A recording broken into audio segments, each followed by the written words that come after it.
Welcome back to Freedom Friday. I'm Conroy Reynolds.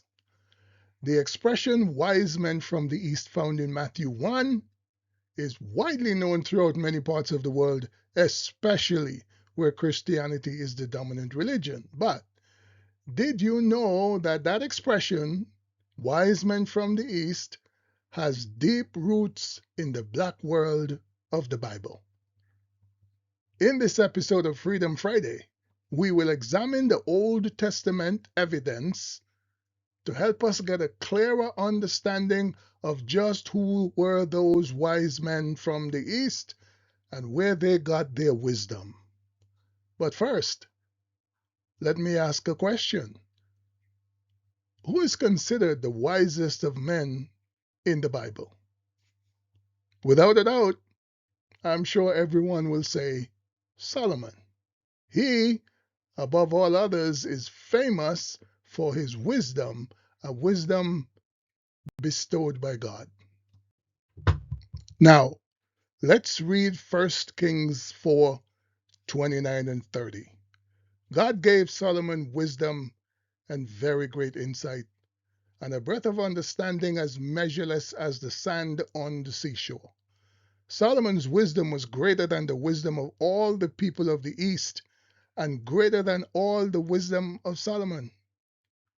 Several points are apparent from these verses.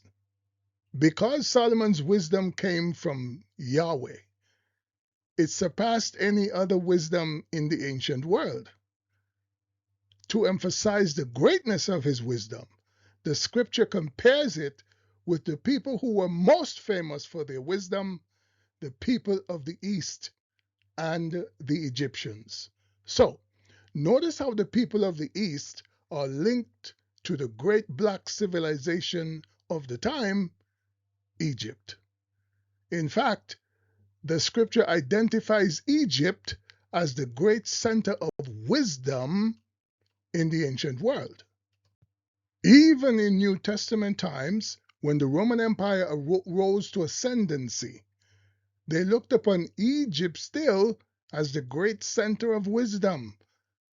Acts 7:22 tells us Moses was educated in all the wisdom of the Egyptians and was more powerful in speech and action.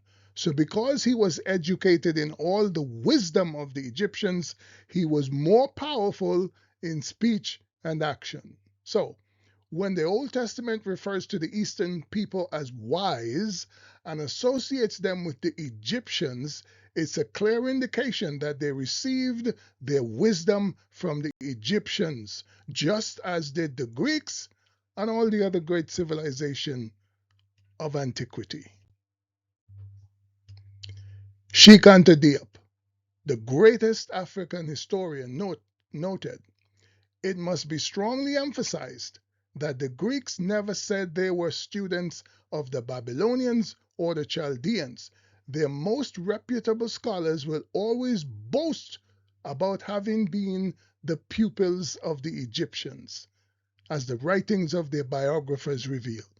Pythagorean mathematics, the theory of the four elements of Thales of Miletus, Epicurean materialism, Platonic idealism, Judaism, Islam, and modern science are all rooted in Egyptian cosmogony and science. But who were the people of the East? The biblical East was Mesopotamia and the desert regions of northeast Arabia, including areas southeast of Palestine.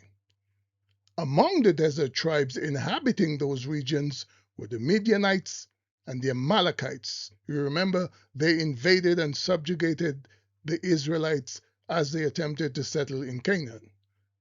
But undoubtedly, the greatest of the eastern people in this region at that time were the Chaldeans, the founders of the Neo-Babylonian Empire. The city of Ur, from which God called Abram, was a Chaldean city, Ur of the Chaldees. Interestingly, before Abraham died, he gave gifts to his non Hebrew sons, his Egyptian and Canaanite sons, and sent them back to the east, perhaps to ensure they did not challenge Isaac for the inheritance. Genesis 25, 5 and 6. Abraham left everything he owned to Isaac, but while he was still living, he gave gifts to the sons of his concubines and sent them away from his son Isaac to the land of the east. The Midianites are the descendants of Ishmael, son of Hagar, the Egyptian. His mother, Hagar, got an Egyptian wife for him, ensuring that his descendants, whom Yahweh promised to bless, were black. Moses fled there and married his Cushite wife.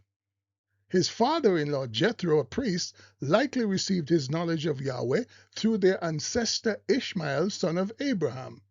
Abraham also married a Canaanite wife, Keturah, who had several sons for him, all of whom Abraham sent away to live among the eastern people.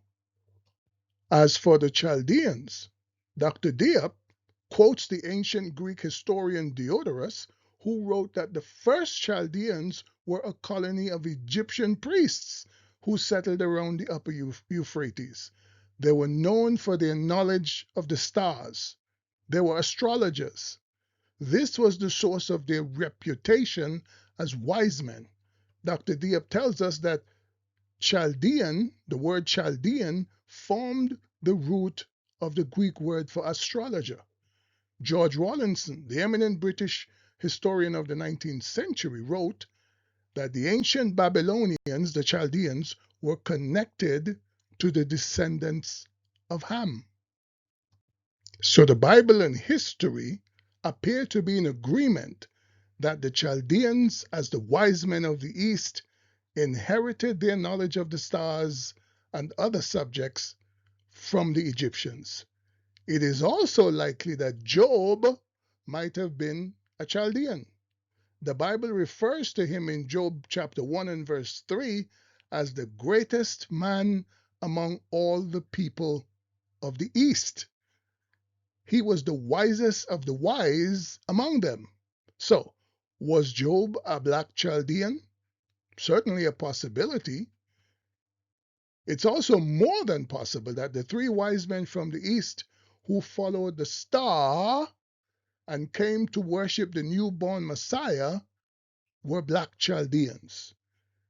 It is truly remarkable how God led these pagan worshippers to use their knowledge of the stars to locate and worship the world's Redeemer, even as he was rejected by the covenant people. It also fulfills divine prophecy in Psalm 68:31, which says, envoys will come from Egypt, Cush will submit herself to God.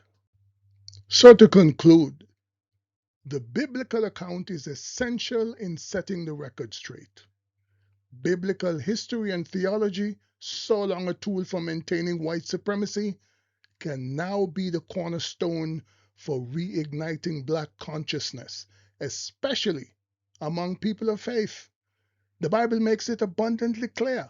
The foundation civilizations began with the descendants of Ham. They formed the greater part of the biblical world, and an authentic account of biblical history and the plan of redemption cannot be told without them. I appreciate you taking the time to join me on this week's Freedom Friday. If this was helpful, if it provoked some thought even, help me get the word out by hitting the subscribe button in YouTube and share it with others.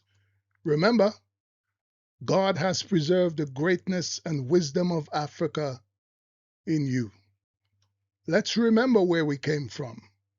If you remember where you came from, you'll never lose sight of where you're going. This is Freedom Friday, where we tell the whole story.